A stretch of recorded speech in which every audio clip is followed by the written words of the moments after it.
നമസ്കാരം, എല്ലാവർക്കും എൻ്റെ പുതിയ വീഡിയോയിലേക്ക് സ്വാഗതം. ഞാൻ അവസാനം ഈ അടുത്ത് ഞാൻ ഒരു സ്കെച്ച് ബുക്കിനെ പറ്റിയിട്ടുള്ളൊരു വീഡിയോ ഇട്ടിരുന്നു. അപ്പോൾ അതിനെക്കുറിച്ചാണ് ഞാനിപ്പം വീണ്ടും അവതരിപ്പിക്കുന്നത്. അതായത് സ്കെച്ച് ബുക്ക്, അതിൽ ബ്രഷ് ടൂൾ കൊണ്ടുള്ള ഉപയോഗങ്ങളൊക്കെ ഞാൻ പറഞ്ഞിരുന്നു. അപ്പോൾ അതിൻ്റെ ഓപ്ഷൻസും കാര്യങ്ങളാണ് ഞാനിപ്പോൾ ഈ വീഡിയോയിൽ കാണിക്കുന്നത്. ഇപ്പോൾ അത് ഒന്നുകൂടെ ഞാൻ ആവർത്തിക്കുകയാണ് വരക്കുന്നത്. ഇപ്പം ഞാനിവിടെ ജസ്റ്റ് മലയാളം എന്ന് എഴുതുകയാണ്.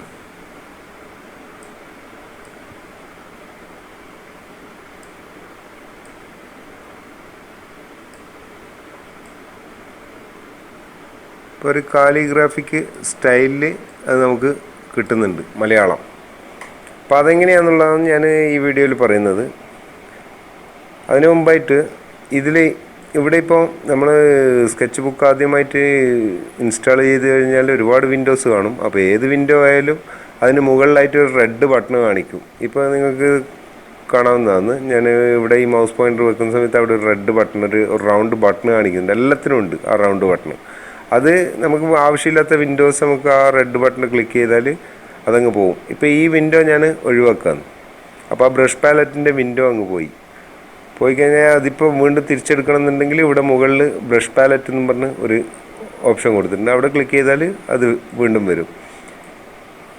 അപ്പോൾ ഇപ്പോൾ ഞാൻ സെലക്ട് ചെയ്തിരിക്കുന്ന ഒരു ബ്രഷാണ്. ഇത് കൂടാതെ ഒരുപാട് ബ്രഷ് ഇതിനകത്തുണ്ട്. ബ്രഷ് ലൈബ്രറി എന്ന് പറഞ്ഞൊരു ബട്ടൺ മുകളിൽ കൊടുത്തിട്ടുണ്ട്, ബ്രഷ് ലൈബ്രറി. അപ്പോൾ അവിടെ ക്ലിക്ക് ചെയ്ത് കഴിഞ്ഞാൽ റൈറ്റ് സൈഡിൽ ബ്രഷ് ലൈബ്രറി വന്നിട്ടുണ്ട്. ഇപ്പം ഞാൻ ഉപയോഗിച്ചുകൊണ്ടിരിക്കുന്ന ബ്രഷ് ചിസൽ ടിപ്പൻ എന്ന് പറഞ്ഞ് ഇവിടെ കാണിക്കുന്നുണ്ട്. അത് ഇവിടെ ബേസിക്കിൽ മുകളിൽ തന്നെ ഉണ്ട്. അത് കൂടാതെ ഒരുപാട് basic, texture, essentials, Copic, synthetic paint, traditional, texture, shape, splatter, glow, smudge, designer, artist, pastel, colourless, ഇങ്ങനെ ഒരുപാട് ബ്രഷ് കാണിക്കുന്നുണ്ട്. ഏത് ബ്രഷ് വേണമെങ്കിലും നമുക്ക് എടുക്കാം. ഇപ്പം ഞാനിപ്പോൾ ഈ ആർട്ടിസ്റ്റിൽ നിന്നുള്ളതിനകത്ത് നിന്ന് ഒരു ബ്രഷ് സെലക്ട് ചെയ്തിട്ടുണ്ട്. ആ ഒരു ബ്രഷിൻ്റെ സ്റ്റൈൽ ഇതാണ്. ആ ബ്രഷ് ക്ലിക്ക് ചെയ്ത് കഴിഞ്ഞാൽ ആ ഒരു സ്റ്റൈലിലാണ് വരിക. അപ്പോൾ നമുക്ക് ബേസിക്കലി തന്നെ തുടങ്ങാം. ബേസിക്കലി ഇപ്പം ഞാനിവിടെ ആദ്യം ആ മലയാളം എന്ന് എഴുതാൻ ഉപയോഗിച്ചിരിക്കുന്ന ആ ബ്രഷ് ഇതാണ്, ചിസൽ. അപ്പോൾ ആ ചിസൽ എന്നുള്ള പെന്ന്, ആ ബ്രഷിൻ്റെ ഓപ്ഷൻസ് എങ്ങനെ എടുക്കുന്നതെന്ന് നോക്കാം. ഇപ്പോൾ ഈ ബ്രഷാണ് സെലക്ട് ചെയ്തിരിക്കുന്നത്. ഈ ബ്രഷിൽ ഞാൻ ഡബിൾ ക്ലിക്ക് ചെയ്യുന്നു. ഡബിൾ ക്ലിക്ക് ചെയ്താൽ ഇങ്ങനെ ഒരു ഇത് കാണും, ഓപ്ഷൻസ്. Basic, advanced. അതുകൂടാതെ മുകളിൽ standard, marker, smudge, glow, eraser. Standard എന്ന് പറയുമ്പോൾ ഒരു ബ്രഷ് നമ്മൾ ഉപയോഗിക്കുമ്പോൾ അതിൻ്റെ ആ സ്റ്റാൻഡേർഡ് ആയിട്ടുള്ള ഉപയോഗം, അത് മാത്രമാണ് സ്റ്റാൻഡേർഡ് കൊണ്ട് ഉദ്ദേശിക്കുന്നത്. പിന്നെ അതിൻ്റെ മാർക്കറിൻ്റെ ഉപയോഗം വേണമെങ്കിലും മാർക്കറിൻ്റെ ഉപയോഗം എടുക്കാം. അത് എങ്ങനെ വേണമെങ്കിലും ചെയ്യാം. അപ്പോൾ നമുക്ക് സ്റ്റാൻഡേർഡ് തന്നെ വെക്കാം. ഓരോ ബ്രഷും അതിൻ്റെ ആ ഒരു ശരിയായ ക്വാളിറ്റി തന്നെ വെക്കുന്നതല്ല. ഇപ്പോൾ സ്റ്റാൻഡേർഡ് തന്നെയാണ് ഉള്ളത്. ഇപ്പം ഞാൻ ഈ ബ്രഷിൽ ഒരുപാട് മാറ്റങ്ങൾ വരുത്തിയിട്ടുണ്ട്. ഇതിപ്പോൾ ഞാൻ റീസെറ്റ് ചെയ്യാം. അപ്പോൾ ശരിക്ക് ആ ബ്രഷ് നിങ്ങൾ സെലക്ട് ചെയ്താൽ, നിങ്ങളുടെ അടുത്ത് ഈ സോഫ്റ്റ്വെയർ ഉണ്ടെങ്കിൽ നിങ്ങൾ സെലക്ട് ചെയ്താൽ ഈ ഒരു എഫക്റ്റിലാണ് നിങ്ങൾക്ക് വരുന്നത്. അത് മനസ്സിലാവും. അതിൻ്റെ എഡ്ജ് ഒരു ബ്ലറായിട്ടാണ് ഉള്ളത്. അപ്പോൾ ഇതുകൊണ്ട് നമുക്ക് മലയാളം ലെറ്ററൊക്കെ എഴുതിയിട്ട് വലിയ കാര്യമൊന്നുമില്ല. ഇത് വേറെ എന്തെങ്കിലും ഡിസൈനിങ്ങിന് അങ്ങനെയുള്ള കാര്യങ്ങൾക്ക് മാത്രമേ പറ്റൂ. അപ്പോൾ Ctrl Z അടിച്ച് ഞാൻ ഒഴിവാക്കി.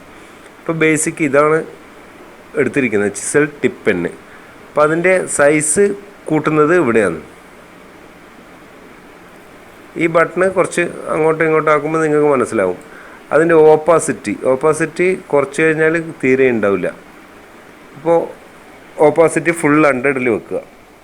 രണ്ട് ഓപ്ഷൻസ് ഉണ്ട്, ബേസിക്, അഡ്വാൻസ്ഡ്. ബേസിക്കലി ഈ രണ്ട് ഓപ്ഷൻ മാത്രമേ ഉള്ളൂ, സൈസും ഓപ്പോസിറ്റും.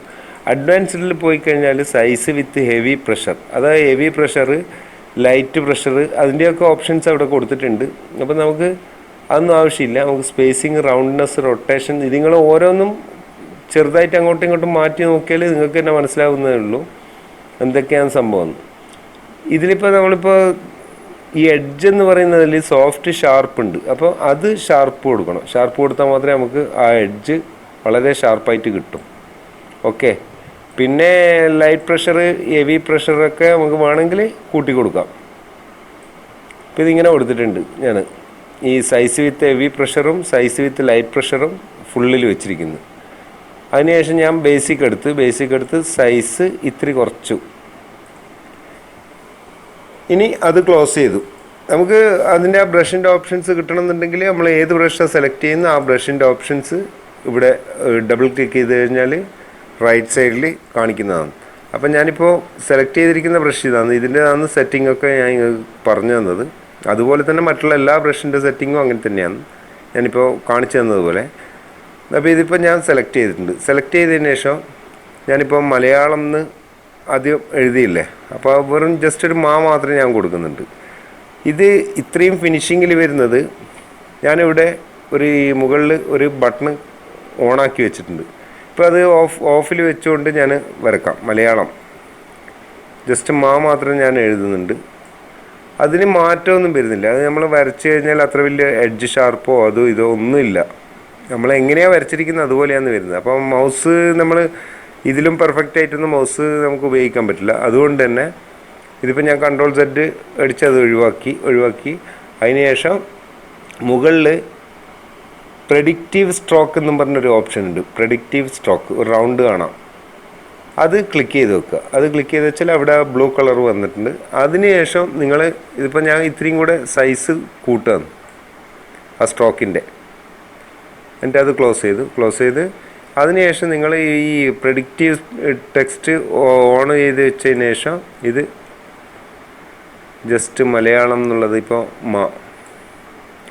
അതിൻ്റെ ആ വ്യത്യാസം നിങ്ങൾക്ക് കാണാം. അത്രയും ഷാർപ്പാണ് അതിൻ്റെ എഡ്ജൊക്കെ, ക്ലിയർ ആയിട്ട് വരും.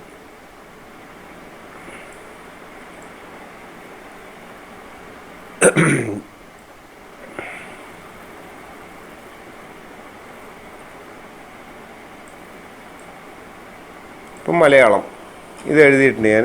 ഇത് അത്രയും പെർഫെക്റ്റ് ആയിട്ട് വരുന്നുണ്ട്. ഇത് ഒരു ഓപ്ഷൻ.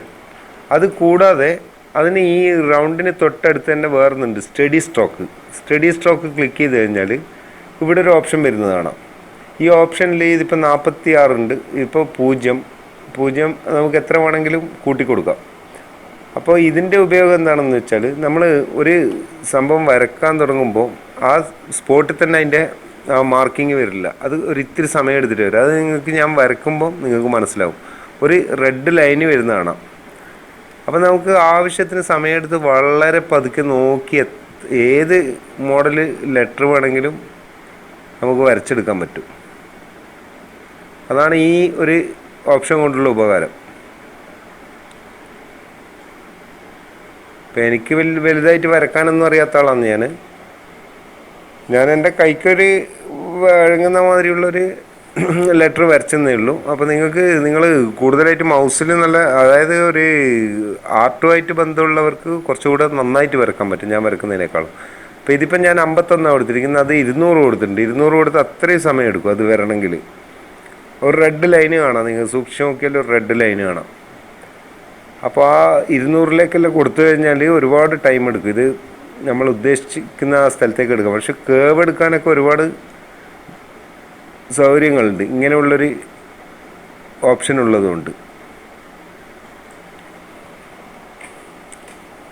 ഇനി ഇതിൽ തന്നെയുള്ള വേറൊരു ഓപ്ഷൻ കാണിക്കാം.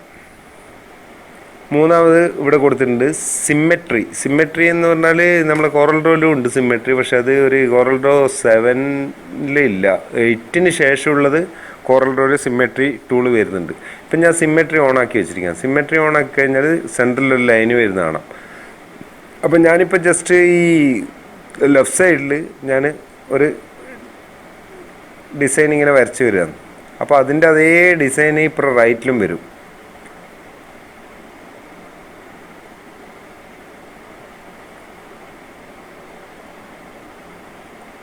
അതായത് നമ്മളിപ്പോൾ എന്തെങ്കിലും ഒരു വാഹനത്തിനൊക്കെ ഡിസൈന് അതല്ലെങ്കിൽ വേറെ എന്തെങ്കിലും നെയിം ബോർഡിന് കോർണറൊക്കെ ഇടുമ്പോൾ നമുക്ക് തന്നെ ഓരോ ഡിസൈൻ ഉണ്ടാക്കിയെടുക്കാൻ പറ്റും.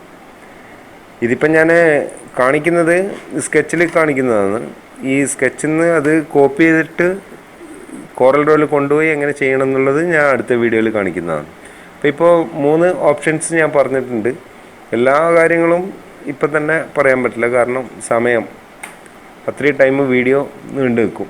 ഓക്കെ, അപ്പോൾ അടുത്ത വീഡിയോയിൽ വീണ്ടും നമുക്കിതിനെ പറ്റിയുള്ള ഭാഗങ്ങൾ പഠിക്കാം.